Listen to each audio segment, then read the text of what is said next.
ప్రస్తుతం మనతో పాటు ప్రముఖ ఆధ్యాత్మికవేత్త, జ్యోతిష వాస్తు పండితులు, లలితాదేవి ఉపాసకులు బ్రహ్మశ్రీ నానాజీ పట్నాయక్ గారు ఉన్నారు. గురువుగారితో మాట్లాడదాం. నమస్కారం గురువు. శ్రీమాత్రే నమః. మే నెల విశేషంగా గురుగారు కన్యా రాశి వాళ్ళకి మరి ఈ నెల ఎదురొచ్చే అదృష్టం ఏ విధంగా ఉండబోతుంది, ఎలాంటి విషయాల్లో ఎక్కువగా జాగ్రత్తగా ఉండాలి? కన్యారాశి వారికి మే మాసంలో రాస్యాధిపతి అయినటువంటి బుధుడు అష్టమంలో రవితో ఉంటున్నాడు. తర్వాత భాగ్యస్థానంలోకి వస్తాడు 14వ తేదీ నుంచి. అదేవిధంగా శుక్రుడు కూడా భాగ్యంలో ఉండే శుక్రుడు దశమంలోకి గురువుని కలవడం, 12లో ఉండే కేతువు, 6లో రాహు, సప్తమ స్థానంలో శని కుజుల యొక్క సంబంధం ఉంది. ఆ కుజుడు 12వ తేదీ నుంచి మారుతున్నాడు. సప్తమంలో శని ఉంటాడు. ఈ యొక్క గ్రహస్థితిని అనుసరించి వీరికి ఎలా ఉండబోతుంది, ఏ దేవత ఆరాధన చేయాలి, ఎటువంటి విషయాల్లో ఎటువంటి జాగ్రత్తలు తీసుకోవాలనేటువంటి అంశాలు చెప్తుంది నేనైనప్పటికీ చెప్పిస్తుంది సాక్షాత్ లలితా అమ్మవారిగా భావిస్తూ ఆ లలితాంబిక అమ్మవారి యొక్క అనుగ్రహం పరిపూర్ణంగా కలగాలని మనస్ఫూర్తి కోరుకుంటూ, ఇక్కడ వీరికి ఎప్పుడైతే అష్టమంలో ఉన్నాడో ఇది ఇన్సూరెన్సెస్ వల్ల బాగా కలిసి వస్తుందండి. ఎందుకంటే లగ్నాధిపతి అయిన బుధుడు శనిని దాటుకుంటూ రవితో కలిసి మేషంలో ఉంటాడు. కాబట్టి ఇది విదేశాలకు వెళ్ళడానికి, అకల్ట్ రిలేటెడ్ సంబంధించిన ప్రయత్నం చేయడానికి, అదేవిధంగా పిహెచ్డీస్ చేయడానికి చాలా అనుకూలంగా ఉంటుంది చెప్పాలంటే ఇది. అలాగే ఈ నెల మొత్తము కూడా ధనపరమైనటువంటి విషయంలో చాలా బాగుంటుంది. సాధారణంగానే 2వ అధిపతి భాగ్యంలో ఉంటే మంచి ధనయోగం. అయితే 2వ అధిపతి భాగ్యంలో ఉన్నంతసేపు కూడా వీళ్ళకి ఏదైనా భూమి మూలంగా లేకపోతే కొన్ని కోర్సెస్ మూలంగా కూడా కొన్ని లాభాలు జరుగుతాయి. ఇక దాని తర్వాత ఎప్పుడైతే భాగ్యాధిపతి దశమంలో ఉండే గురువుతో కలుస్తున్నప్పుడు 14వ తేదీ తర్వాత ఎవరైతే టీచింగ్ జాబ్స్ ఉంటాయి, టీచింగు, ట్రైనింగు, కన్సల్టెన్సీ సెంటర్సు, లేకపోతే బ్యాంకింగ్ సెక్టార్సు, ఈ మెటల్స్ ఏవైతే బంగారం వ్యాపారం ఇట్లాంటి సంబంధించిన ఉద్యోగాలకి వీళ్ళకి అనుకూలంగా ఉంటుంది. వీళ్ళు 12వ తేదీ వరకు ఎటువంటి అగ్రిమెంట్స్ చేయొద్దు. అగ్రిమెంట్స్ ఒకటి చేయొద్దు. రెండవది ఏంటంటే వీరికి వివాహ సంబంధించిన విషయాలు కుదుర్చుకోవడం అనేటువంటి చేయకూడదు 12వ తేదీ వరకు. ఓకే. టీచింగ్ జాబ్స్లో ఉండేటువంటి వారికి ప్రమోషన్స్, వాళ్ళ శాలరీస్ పెరగడము ఇటువంటి బలంగా చూపిస్తున్నాయి. 2వ సంతానం కోసం చేసే ప్రయత్నాలు లేదా ఐయుఐలు, ఐవీఎఫ్లు చేయించుకుంటూ ఉంటారు. సంతానం కోసం చేసే ప్రయత్నాల విషయంలో ఈ కన్యవారు మరింత జాగ్రత్తగా ఉండాలి, గుర్తుపెట్టుకోండి. అయితే ఈ తాతగారి ఆస్తికి సంబంధించినటువంటి విషయంలో ఏవైతే గతంలో కొన్ని లిటిగేషన్స్ ఇబ్బందులు ఏర్పడ్డాయో ఈ నెల చాలా మటుకు అనుకూలంగా ఉంటుంది చెప్పాలంటే. స్నేహితులతోని కొత్త పరిచయాలు, ప్రేమ వ్యవహారాల విషయంలో 12 వరకు కొంత జాగ్రత్తగా ఉండాలి.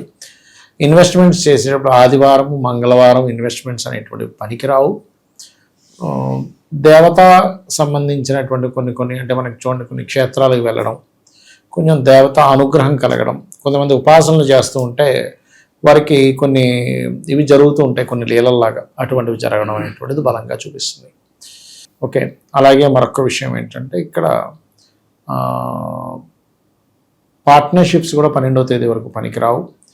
వివాహ నిర్ణయాలు కూడా 12వ తేదీ వరకు పనికిరావు. ఎందుకంటే ఇష్టపడిన వారిని ఎవరినో వివాహం చేసుకుందామని ఆ యొక్క విషయంలో కొంత అనవసరమైన ఘర్షణ, అనవసరమైన గొడవలు అనేటువంటివి చూపిస్తున్నాయి ఇక్కడ.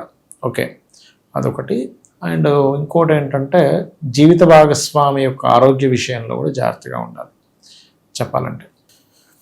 మంగళ శనివారాలు, గురువారము ఇప్పుడుండే దీని పరంగా 12వ తేదీ వరకు అగ్రిమెంట్స్ కానీ లేకపోతే మధ్యవర్తిత్వంగా ఉండడం కానీ, అదేవిధంగా సహోదరులతో కొన్ని లావాదేవీలు జరపడం కానీ చేయకపోవడం మంచిది వీరికి చెప్పాలంటే. ఓకే. ఇక ఎప్పటి నుంచో అనుకున్న కొన్ని కోర్సెస్, ఎప్పటి నుంచో అనుకున్న ఒక డ్రీమ్ హౌస్ ఉంటుంది, డ్రీమ్ వెహికల్ ఉంటుంది, అటువంటి వాటికి చాలా అనుకూలంగా ఉంది. వీళ్ళకి టర్నింగ్ పాయింట్ అని చెప్పుకోవచ్చు. ఇంకా అలాగే మరొక విషయం ఏంటంటే వీళ్ళు లక్ష్మీ నరసింహస్వామి ఆరాధన కానీ, వెంకటేశ్వర స్వామి ఆరాధన కానీ చేస్తే చాలా మంచిది. ఆన్లైన్లో చేసే బిజినెస్లు కొన్ని ఉంటాయి, అలాంటి వాటికి అనుకూలంగా ఉంది చెప్పాలంటే. ఫారిన్ కంట్రీస్కి వెళ్ళి అక్కడ ఏదైనా బిజినెస్ చేద్దాం అనుకునేటువంటి వారికి కూడా, కన్యారాశి వారికి అంటే అక్కడ ఉద్యోగం కానీ, వ్యాపారం కానీ ఇలాంటివి చాలా అనుకూలంగా ఉన్నాయి చెప్పాలంటే. ఇక విద్యార్థులకి చెప్పాలంటే ఈ నెల చాలా అనుకూలంగా ఉంటుంది. విద్యార్థులకి విద్యా సంబంధించిన విషయంలో అనేది గతంతో పోల్చుకుంటే చాలా మటుకు బెటర్గా ఉంటుంది. కొంచెం మెడల్స్ ఏదైనా సంపాదించడం, కొంచెం ర్యాంక్స్ కొట్టడం ఇట్లాంటివన్నీ కూడా బలంగా ఉన్నాయి కన్యవారికి. అయితే ఇక్కడ ఎప్పుడు కూడా వ్యాపార సంబంధించిన విషయాలు చూసుకునేటప్పుడు వీళ్ళ పర్సనల్ చార్ట్లో అసలు వ్యాపార యోగం ఉందా లేదా చూడాలి. చూసుకొని తద్వారా వీళ్ళు స్టెప్ వేయడం మంచిది. అంతేగాని వ్యాపారం యోగం ఉన్నా లేకున్నా సరే ఏదో వ్యాపారం చేసాం నష్టపోవడం తప్పితే ఏముండదు. నష్టపోవడం స్ట్రెస్. ఎందుకంటే వీళ్ళు ముందుగానే ఇది కన్యాలగ్నం వారికి ఉండే లక్షణం ఏంటంటే చూసి నేర్చుకోగలుగుతారండి. ఏదైనా సరే వెంటనే పట్టేస్తారు. నేర్చేసుకుని ఎలాగోలా మేనేజ్ చేసి దాన్ని ముందుకు తీసుకురాగలుగుతారు. కాకపోతే వీళ్ళకి ఏంటంటే చంద్రుడు కనుక పాడేయాడు అనుకోండి కన్యారాశి వారికి, ఎవరికైనా కన్యా లగ్నం వారికి, అప్పుడు వాళ్ళు వ్యాపారాల వల్లే కొంత డిస్టర్బ్ కూడా అవుతారు. బాగుంటే వ్యాపారాల వల్లే కోటీశ్వరులు అవుతారు కూడా. కాబట్టి వీళ్ళ చంద్రస్థితి ఎలా ఉంది అనేటువంటి చూడాలి కన్యా లగ్నంలో పుట్టారంటే.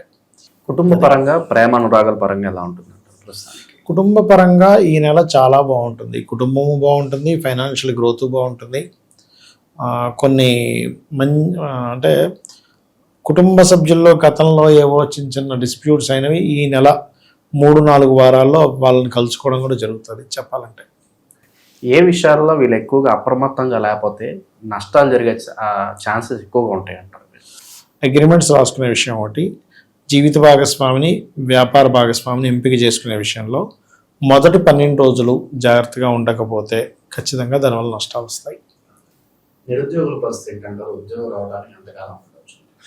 నిరుద్యోగుల పరిస్థితి అంటే కొన్ని సెక్టార్స్ ఉన్నాయండి కన్యావారికి ఇప్పుడుండే కండిషన్ పరంగా. ఒకటి ఉపాధ్యాయ వృత్తులు, ట్రైనింగ్ టీచింగ్ ఇచ్చేవి. రెండవది మనకి ఫైనాన్షియల్ రంగాలు ఏవైతే ఉంటాయో, చిట్ ఫండ్స్ అనుకోండి, లేకపోతే బ్యాంకింగ్స్ అనుకోండి, ఈ వృత్తుల్లో అంటే ఇవి తొందరగా ఇప్పుడు శుభగ్రహాలు 2 ఉన్నాయి దశమంలో, శుక్రుడు గురువు. ఇప్పుడు వీళ్ళకి శుక్ర గురువులు ఉన్నప్పుడు ఏంటి, ఫైనాన్స్ రంగాల వైపు ట్రై చేస్తేనే తొందరగా కనెక్ట్ అవుద్ది. ఒకటి ఉంటే నువ్వు ఇంకో ట్రై చేస్తానంటే అట్లా. ఇప్పుడు మనకి ఇక్కడ ఏదో బట్టల చేపల మార్కెట్ ఉంటుందండి, బట్టల చేపలు పోయి నువ్వు చేపలు కొనుక్కుందాం అంటే ఎక్కడి నుంచి వస్తాయి? రావు. చేపల మార్కెట్ పోతే నువ్వు చేపలు దొరుకుతాయి, అంతే కదా. అట్లా ఏంటంటే మనం చేసే మిస్టేక్ ఏంటంటే అసలు ఆ దశమ స్థానాన్ని ఏ గ్రహాలు యాక్టివ్ చేస్తున్నాయో తెలుసుకోకుండా వ్యతిరేకంగా వీళ్ళు అడుగుతూ ఉంటారు. విశేషంగా ఎలాంటి పరిహారాలు చేసుకోవడం ద్వారా ఈ మాసం వీళ్ళకి కలిసి వస్తుందంటారు? పరిహారం అంటే ఒకటేనండి. ఇక్కడ ఏంటంటే వీళ్ళ కాంబినేషన్స్ని బట్టి చూసుకుంటే వీళ్ళు ఎక్కువగా లక్ష్మీ నరసింహస్వామి మరియు వెంకటేశ్వర స్వామి ఆరాధన చేయడం మంచిది. ఇంకొక విషయం ఏంటంటే గోవులకి బెల్లము, అరటికాయలు తినిపించడము, క్యారెట్స్ తినిపించడము. రావి చెట్టు ఉంటుంది కదండి, రావి చెట్టు దగ్గరికి వెళ్ళి అక్కడ సర్ప ప్రతిష్ఠ చేసినవి ఉంటాయి.